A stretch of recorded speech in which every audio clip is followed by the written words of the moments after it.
Hi y'all, it's Nurse Rachel. Did you know that sometimes our patients end up in medical journals for research? Kind of like this. What is that? That's right, that is a 5-pound hand weight inside of a man's rectum. For reference, this is a 3-pounder, okay? Look at that. It's got a little weight to it and a little bit of girth. And I'm glad they put the arrow in the picture just in case they didn't know if we could find what we were looking for. I think we found it. Y'all, this is one way to put on weight. Okay, that is a deep squat.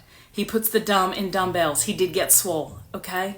If you're at the gym and you're like, hey, I can't find a spotter, what am I gonna do? If you do this, you will be spotting afterwards. Just believe me on that, okay? This is a deadlift because it can kill you. I mean, good luck going to spin class after this. You know, you wanna get shredded, this could have shredded your intestines.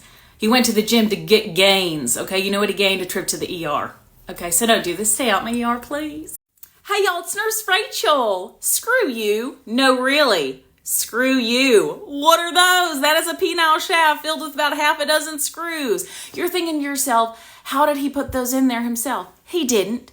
His girlfriend found out he was cheating and decided to load up his penis like she was filling a magazine with bullets.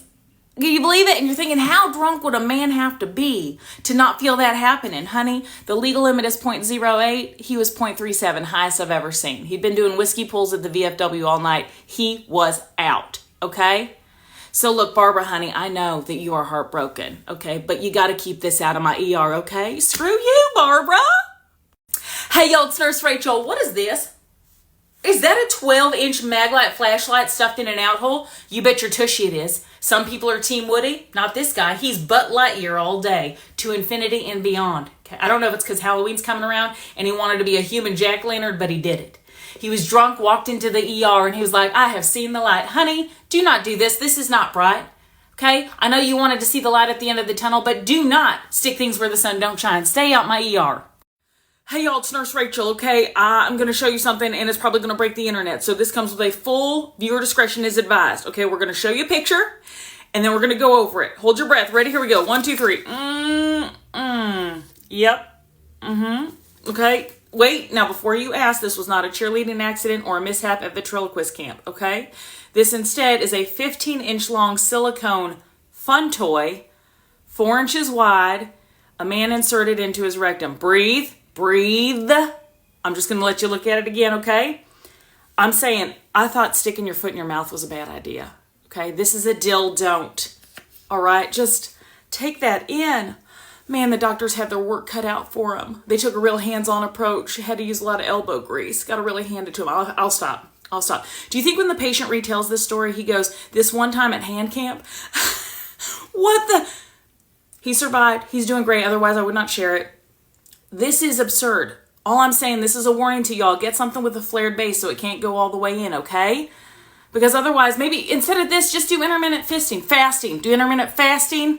Why? Yes, it is usually men, but boy, do I have a treat for you today. Okay, I had a scrub tech send me an x-ray that I had to keep looking at because I did not know what I was seeing. Okay, I didn't understand. Was this a colon? Was this a bladder? And he goes, I'm going to explain it to you. Just take a deep breath. Here we go. That is a 4-inch vibrator stuck sideways inside of a bladder. A bladder. That means it went in her pee-pee hole. That's a urethra if you don't know anatomy. Listen, how did it happen? She was getting frisky with her boyfriend. He was looking for the no-no spot, and he found it. Or so he thought, and then there was a lot of pressure. Next thing you know, she starts intermittently vibrating. She comes to the ER, and she's like, can y'all help me? Talk about bad vibrations. I'm sure she was shaken by this experience, okay? They had to remove it surgically. They gave her a cocktail of medication, which I'm sure she preferred, shaken and not stirred. Here's the other thing. This is the IUD, and I was like, how did it get there? What happened? And apparently, the uterus and the bladder are so close, and the vibration was so strong that it shake and baked its way out of there. What? Now, yes, this is a woman. But it was a man who still was the one to insert it. So it's not looking good on that side of the aisle, boys. What are we doing? Okay, I'm going to gyrate his performance. He got an A for effort and an F for geography. Please do not do this. Stay out my ER, please. Hey, y'all, it's Nurse Rachel. Ring, ring. Who's there? Is it a prisoner in the infirmary because he tried to smuggle in a cell phone? You betcha. Now, we call this a booty call. Yep, that's right. He turned his poop chute into a prison purse. What? This is really, I wonder who he was butt dialing, you know, or maybe he was just talking out of his ass. Not really sure. You know, this is why the phones have a vibrate option. I just figured that out. Some of his ringtones might include Dark Side of the Moon, Brown Eyed Girl, Black Hole Sun. I'm just saying, if you guys are going to do this and end up in my ER, I have one more question for you. Can you hear me now?